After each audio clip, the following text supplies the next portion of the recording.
बिस्मिल्लाहिर्रहमानिर्रहीम। आज हमारा नया लेक्चर और जैसे कि सेशन हमारा स्टार्ट हो चुका है तो आज हमारे 10th क्लास का पहला लेक्चर हम स्टार्ट करने लगे और जो चैप्टर हम स्टार्ट करने लगे उसका नाम है प्रोग्रामिंग टेक्निक, कंप्यूटर का पहला चैप्टर। अब सबसे पहले जो चीज़ें हम इसमें फोकस करेंगे वो हमारे पास है कि हम लोग ये चैप्टर पढ़ क्यों रहे हैं।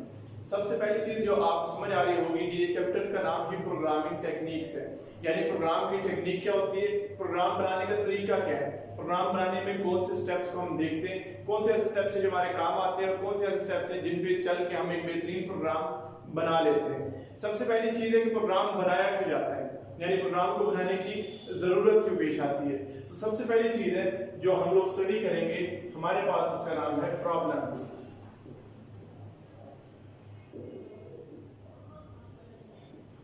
उर्दू में जिसे हम लोग मसला कहते हैं, यानी मसले का हल हमने प्रोग्रामिंग के जरिए निकालना है। अब मसला है क्या, मसला किसे कहते हैं, कोई भी चीज जो normal functioning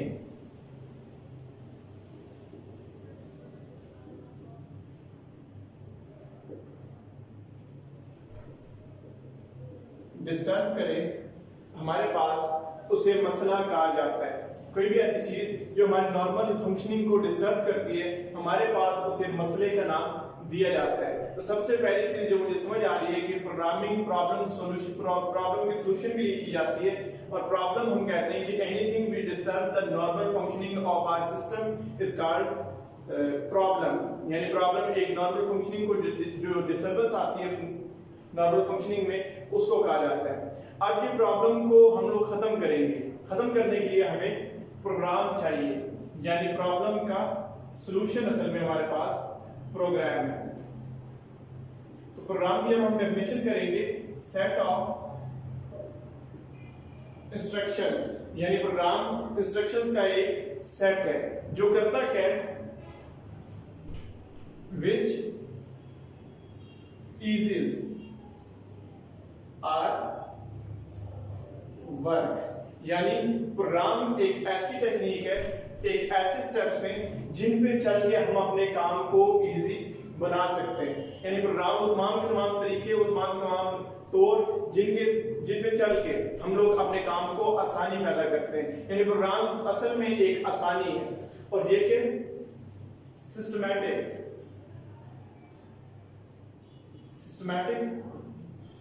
organisation of steps, यानी मुख्तलिफ स्टेप्स को जो सिस्टम में लाया जाता है। अब यहाँ पे हम सिस्टम किसे कहते हैं, सिस्टम किसी भी ऐसी चीज को कहते हैं जो मैनेज हो, जो ऑर्गेनाइज हो, जो एक नज़्म ज़ब्त के अंदर काम किया जाए, जो रूल रेगुलेशन के अंदर काम किया जाए, वो हमारे पास सिस्टम बोला जाता है उसे। और इसी सिस्टम पे चल के जब हम लोग कुछ स्टेप्स के जरिए अपने प्रॉब्लम को सॉल्व करते हैं तो ये हमारे पास प्रोग्राम कहलाता है और इसी चीज को हम लोग आगे स्टडी करने वाले हैं। तो प्रोग्राम यहाँ पे हमें समझ आ गया कि इंस्ट्रक्शंस का सेट है, यानी इंस्ट्रक्शंस का एक मजमू है जिसपे चल के हम क्या करते हैं, अपने काम को आसान करते हैं और अपने काम को आसान करने के साथ साथ हम क्या करते हैं, सिस्टमैटिक ऑर्गेनाइजेशन करते हैं स्टेप्स की, ताकि बेहतरीन आउटकम हमारे पास आ सके। जो मेन टॉपिक इस पे आज हमने फोकस करना था वो हमारे पास है कि प्रोग्राम के स्टेप्स कौन से हैं, यानी कौन से ऐसे स्टेप्स हैं जिन पे चल के हम लोग प्रोग्राम बनाएंगे, कौन से ऐसे स्टेप्स हैं जिन्हें स्टडी ये चीज करनी है। और ये 10th का पहला चैप्टर है, इसलिए आज हम लोग थोड़ी बेसिक चीजें देखेंगे और थोड़ा करके इसके लेक्चर लेंगे ताकि आसानी से हमें समझ भी आ जाए और बेहतरीन तरीके से हम इसे आगे लेके भी चल पड़े। तो सबसे पहली चीज हमारे पास है स्टेप्स ऑफ प्रॉब्लम सॉल्विंग, यानी प्रॉब्लम के हल निकालने के लिए जो स्टेप्स मौजूद हैं उन्हें देखना। सबसे पहला स्टेप जो हमारे पास है डिफाइनिंग द प्रॉब्लम, यानी प्रॉब्लम को डिफाइन करना। हम प्रॉब्लम को डिफाइन करेंगे कि असल में प्रॉब्लम है क्या और प्रॉब्लम का सॉल्यूशन किस तरीके से हम लोग फाइंड कर सकते हैं। डिफाइन करना यानी तारीफ करना, तारुफ करवाना, पॉजिटिव नेगेटिव्स को देखना, हर चीज जो इसके अंदर मौजूद होगी उस चीज का एनालिसिस करना, उस चीज को बयान करना। यानी जब तक हम बयान नहीं करेंगे, जैसे हम डॉक्टर के पास जाते हैं, हम अपनी तकलीफ बयान नहीं करेंगे तो हमारे मसले का हल नहीं निकलेगा। सेम इस तरह जब हम प्रॉब्लम सॉल्विंग करते हैं, एक प्रोग्राम बनाने की तरफ जा रहे हैं, हम तब तक सॉल्यूशन नहीं निकाल सकते जब तक हम लोग इसे डिफाइन ना कर सकें। तो सबसे पहली चीज इसमें आती है व्हाट द प्रॉब्लम इज।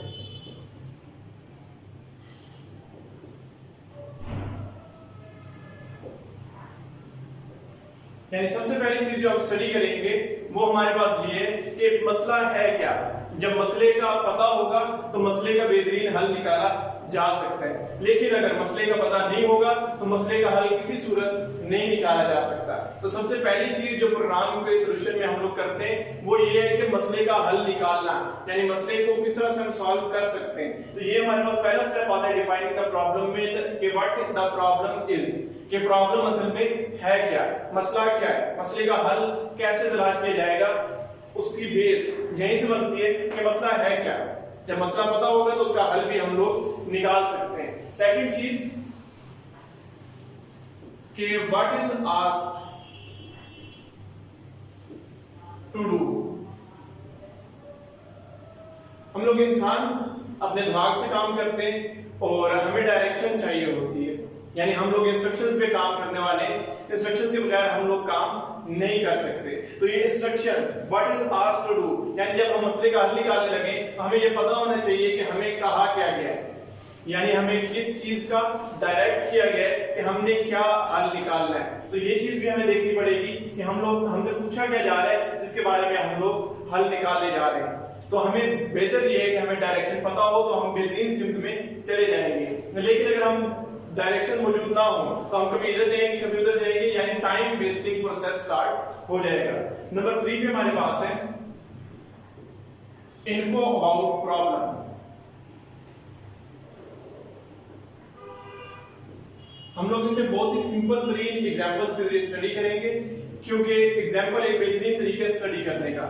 तो यहाँ पे जो चीज हम स्टडी करने वाले हैं इन्फो अबाउट द प्रॉब्लम, यानी मसले के बारे में मुख्तलिफ मालूमात होनी चाहिए। जैसे हम डॉक्टर के पास जाएंगे तो डॉक्टर हमें पूछेगा कब से आपकी बीमारी है, क्या क्या सिम्टम्स है, सिम्टम्स के जरिए हल की तरफ जाएगा। सेम इस तरह प्रोग्रामिंग जब हम लोग करते हैं, हम लोग जब कंप्यूटर पे स्टडी करते हैं या कंप्यूटर पे कोई हम प्रॉब्लम सॉल्व कर रहे हैं तो प्रॉब्लम के सोल्यूशन के लिए लाजमी बात है कि हम लोग देखें कि क्या क्या इंफॉर्मेशन हमारे पास मौजूद है।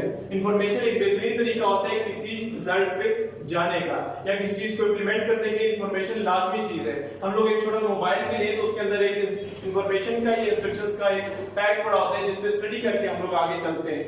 हम लोग देखते हैं कि कौन सा मसला है, कौन सा हल है। सेम इस तरह जब हम कंप्यूटर पे प्रोग्राम बना रहे हैं या प्रॉब्लम को सॉल्व कर रहे हैं तो इसके लिए भी हमें इंफॉर्मेशन गैदर करना पड़ेगा, हमें इंफॉर्मेशन को इकट्ठा करना पड़ेगा प्रॉब्लम के बारे में, और फिर बेहतरीन तरीके से हम इंफॉर्मेशन को हैंडल करके आगे का लायक बना सकते हैं। नेक्स्ट हमारे पास ये था हमारा पहला स्टेप, यानी डिफाइनिंग द प्रॉब्लम। प्रॉब्लम को डिफाइन करना यानी प्रॉब्लम की तारीफ करना, तारुफ करवाना और प्रॉब्लम के पॉजिटिव नेगेटिव्स को देखना। अगर हम इसे नहीं देखेंगे तो हम कभी भी सॉल्यूशन की तरफ नहीं जा सकते। तो ये पहला स्टेप जो इन्वॉल्व होता है, यानी हमने पहली सीढ़ी पे कदम रख दिया। तो पहली सीढ़ी पे कदम रखते ही हमने 3 चीजें स्टडी की कि व्हाट द प्रॉब्लम इज, यानी मसला है क्या। सेकंड हमने स्टडी किया what is asked to do, हमें क्या करने को कहा जा रहा है। नंबर 3 पे इन्फो अबाउट द प्रॉब्लम, यानी प्रॉब्लम के बारे में इंफॉर्मेशन इकट्ठी करना भी हमारे पहले स्टेप में, पहली सीढ़ी में आता है। सेकंड चीज और लास्ट चीज जो आज हम स्टडी करेंगे, क्योंकि हमने इसे बड़ा रिलैक्स होकर स्टडी करना है, रिलैक्सेशन बेहतरीन तरीके से स्टडी करने का। आहिस्ता आहिस्ता हम पढ़ेंगे तो बेहतरीन तरीके से पढ़ सकते हैं। अगर हम बर्डनाइज करेंगे, एक दिन में पूरा चैप्टर पढ़ लेंगे या एक दिन में आधा चैप्टर पढ़ लेंगे तो इससे ना आपको समझ आती है ना आप इसका सॉल्यूशन निकाल सकते हैं। तो आहिस्ता आहिस्ता स्टडी करेंगे, लेकिन इतना स्टडी करेंगे कि हमारे दिमाग में वो चीज बैठ जाए। सेकंड चीज जो हमने आज की स्टडी करनी है वो हमारे पास है एनालाइजिंग या एनालाइजेशन ऑफ द प्रॉब्लम।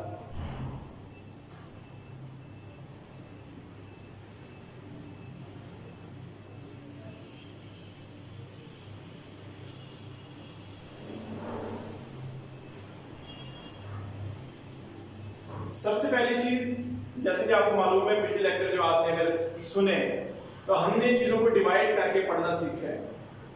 किसी भी चीज को स्टडी करने का बेहतरीन तरीका डिवाइड करना। हम लोग डिवाइड करेंगे, बेहतरीन तरीके से सीख पाएंगे।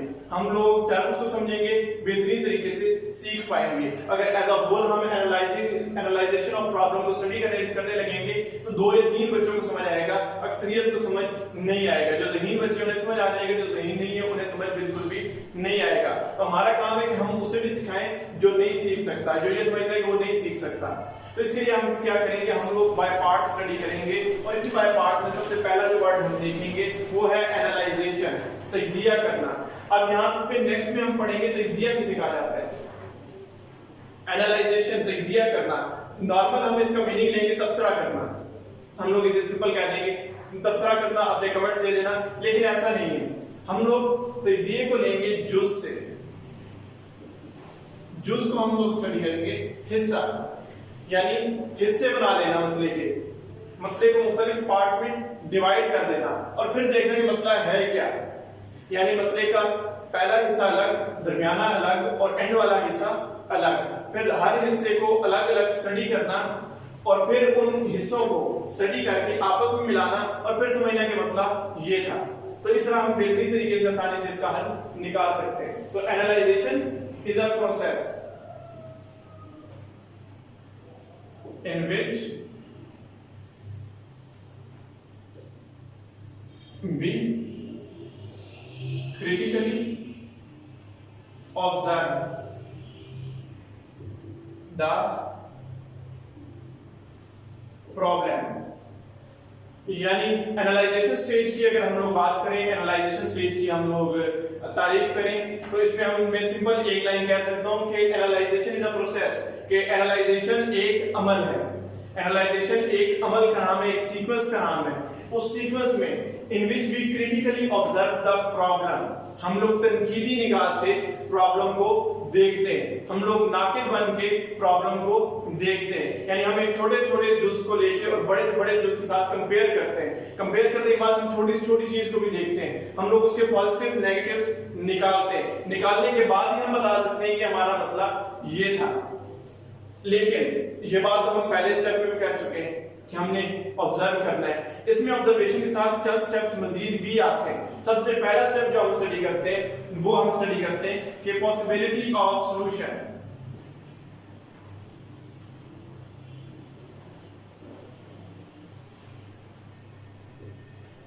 कि हल मुमकिन है या नहीं। कोई भी चीज कंप्यूटर पे हम तब लेके जाएंगे जब उसका हल मुमकिन होगा।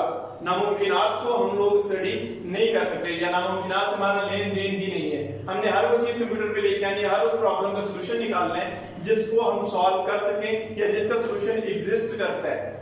सॉल्यूशन की एग्जिस्टेंस ही प्रोग्रामिंग के साथ बेस करती है और लिंक करती है। कोई ऐसा काम जिसका सॉल्यूशन एग्जिस्ट नहीं करता तो वो काम सिर्फ और सिर्फ टाइम वेस्टिंग है, यानी हम वेस्टेज ऑफ आवर टाइम कर रहे हैं, उसके अलावा हम कुछ भी नहीं कर रहे। तो हमने ये देखना है कि सॉल्यूशन पॉसिबल है या नहीं। पॉसिबिलिटी कैसे देखेंगे, यानी हम अगर इस चीज को 0 से डिवाइड करें तो ये मैथ एरर आता है। आप कैलकुलेटर पे ये चीज करके देख सकते हैं। इस प्रॉब्लम का सॉल्यूशन दुनिया में एग्जिस्ट ही नहीं करता तो आप कैसे इसका सॉल्यूशन निकालेंगे। सबसे पहली चीज जो हमने सेकंड स्टेप में देखनी है कि हम देखना है कि सॉल्यूशन की पॉसिबिलिटी मौजूद है या नहीं है। अगर है तो किस तरह से सॉल्व किया जा सकता है। शॉर्टेस्ट वे कौन सा है, लॉन्गेस्ट वे कौन सा है, जो एक्यूरेट वे कौन सा है, एफिशिएंट वे कौन सा है, ट्रस्टेबल वे कौन सा है, यानी काबिल एतबार तरीकेकार कौन से जिस पे चल के हम लोग बेहतरीन प्रोग्राम बना सकते हैं। सेकंड चीज सीक्वेंस ऑफ सॉल्यूशन।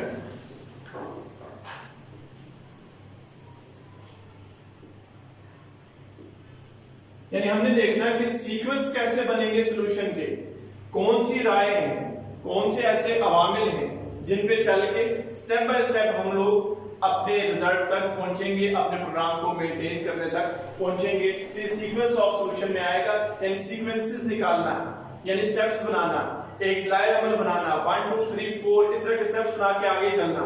कौन से सीक्वेंस में हम अपने रिजल्ट की तरफ जाएंगे, पॉसिबल सॉल्यूशन की तरफ, कौन से रिजल्ट कौन से सीक्वेंस की सूरत में जाएंगे। उसके बाद पॉसिबल सॉल्यूशंस, यानी कितने पॉसिबल सॉल्यूशंस मौजूद हैं, कितने सॉल्यूशंस हैं जो हम निकाल सकते हैं।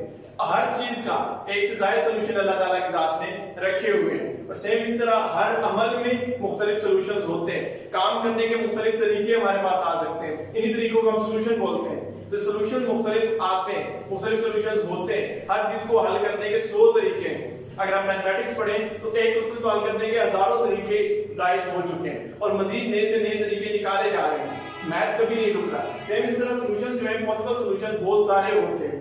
हर शख्स अपने ज़हनी सकत, अपने ज़हनी जो क्वालिटी है उसके मुताबिक सॉल्यूशन दरियाफ्त करता है। तो हमने पॉसिबल सॉल्यूशंस देखने, हम लोग टीम वर्क करने, हम लोग इंडिविजुअल या फर्दी वर्क या एक शख्स का काम नहीं करते।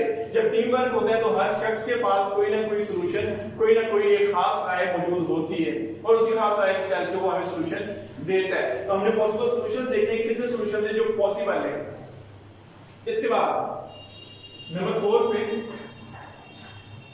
हमने ये देखने बेस्ट सॉल्यूशन कौन सा है, यानी बेहतरीन सॉल्यूशन कौन सा हो सकता है। बेहतरीन की हम डेफिनेशन कैसे करेंगे, हम मुझे कैसे पता कि बेहतरीन सॉल्यूशन है, मैंने इंप्लीमेंट करके नहीं देखा, अभी मैं पेपर वर्क कर रहा हूं। वो सॉल्यूशन जो कॉस्टली नहीं होगा, जो आवाम के लिए काबिल अमल होगा, जो छोटे छोटे तबके से लेके बड़े से बड़ा तबका जिसे अफोर्ड कर सके, यानी अफोर्डिंग पावर मिडिल क्लास होगी या लोअर क्लास तक अफोर्डिंग पावर होगी, उसे हम कहते हैं बेस्ट सॉल्यूशन। वो सॉल्यूशन जो आम आवाम को समझ आए, वो सॉल्यूशन जो आम शख्स भी कर सके, वो सॉल्यूशन जो एक छोटे से बच्चा 10th का बच्चा भी निकाल सके, उस पर अमल कर सके, तो ये हमारे पास बेस्ट सॉल्यूशन कहलाता है। यानी वो सॉल्यूशन जो हर शख्स के लिए अपने अंदर कुछ ना कुछ रखता है, यानी वो सॉल्यूशन जिस पे हर शख्स अमल कर सकता है, जिससे हर शख्स अपने मसले का हल निकाल सकता है, तो वो बेस्ट सॉल्यूशन है। तो एनालाइजेशन में हमने बेस्ट सॉल्यूशन की तरफ भी जाना है। लास्ट टाइम जो एनालाइजेशन में हम पढ़ेंगे, हमारे पास है इंप्लीमेंटेशन। वो सॉल्यूशन बेस्ट सॉल्यूशन नहीं कहलाया जा सकता जिसके इंप्लीमेंटेशन में 6 माह लग गए। वो सॉल्यूशन बेस्ट सॉल्यूशन है जिसमें 3 माह लगे लेकिन बेहतरीन रिजल्ट दे दे। यानी टाइम वेस्टिंग सॉल्यूशंस हमें नहीं चाहिए, हमें कॉस्टली सॉल्यूशंस नहीं चाहिए। वो सॉल्यूशन नहीं चाहिए जो सिर्फ माशरे के 10 अफराद के लिए हो, हमें वो सॉल्यूशन चाहिए जो माशरे के 90% लोगों के पास काम कर सके। तो ये हमारे पास इंप्लीमेंटेशन है, यानी ऐसा सॉल्यूशन निकालना जो इम्प्लीमेंट हो सके, इम्प्लीमेंटेबल हो सके, यानी वो सॉल्यूशन जो आम आवाम जिसे समझ के उस पर इतलाक कर सके। तो ये हमारे पास इंप्लीमेंटेशन ऑफ सॉल्यूशन है। यानी एनालाइजेशन में हमने देख लिया सॉल्यूशन बनेगा कैसे, सॉल्यूशन का सीक्वेंस क्या होगा, बेस्ट सॉल्यूशन क्या है, कितने सॉल्यूशन पॉसिबल है और इंप्लीमेंट कैसे होंगे ये सॉल्यूशन। तो ये एनालाइजेशन की स्टेज में हमारे पास आते हैं। ये हमारे पास 2 स्टेजेस थी, इन्हीं स्टेजेस को आज हमने स्टडी करना था। इससे आगे हम स्टडी नहीं करेंगे क्योंकि थोड़ा थोड़ा हम स्टडी करेंगे, क्वालिटी स्टडी करेंगे तो हमें बेहतरीन तरीके से समझ आ सकेगा। मेरा नहीं ख्याल कि मैंने कोई ऐसा पॉइंट जो स्किप कर दिया हो, जो इस तमाम चीजों में मैं स्किप कर गया या भूल गया हूं या इंटेंशनली या अनइंटेंशनली वो मुझसे मिस हो गया। तो इंशाल्लाह मैं कोशिश करूंगा अगर कोई पॉइंट मिस हुआ तो नेक्स्ट लेक्चर में वो भी आपको बता दूं। देखिए ये 2 ही स्टेप हमने पढ़ने, पहले हमने प्रॉब्लम सॉल्विंग का पढ़ा। प्रॉब्लम क्या होता है, इंस्ट्रक्शन ऐसी चीज जो हमारे काम को डिफिकल्ट बनाती है, डिस्टर्बेंस क्रिएट करती है रूटीन के कामों में, वो हमारे पास प्रॉब्लम है। उसके लिए हम लोग प्रोग्रामिंग करेंगे या प्रॉब्लम सॉल्विंग करेंगे, यानी सॉल्यूशन निकालेंगे। सॉल्यूशन में पहली स्टेज हमारे पास डिफाइनिंग की स्टेज थी, उसके 4 स्टेप्स है जो हमने पढ़े। उसके बाद हमारे पास एनालाइजेशन की स्टेज है जिसके मुख्तलिफ स्टेप्स हमने पढ़े। तो यही था हमारा लेक्चर। इंशाल्लाह हम लोग मजीद लेक्चर तैयार करके आप तक पहुंचाते रहेंगे। अगर आपको किसी भी किस्म की कोई परेशानी हो या कोई चीज समझ ना आए तो आप हमें कमेंट कर सकते हैं ताकि हम उसका सॉल्यूशन भी आप तक पहुंचा सकें। बहुत बहुत शुक्रिया।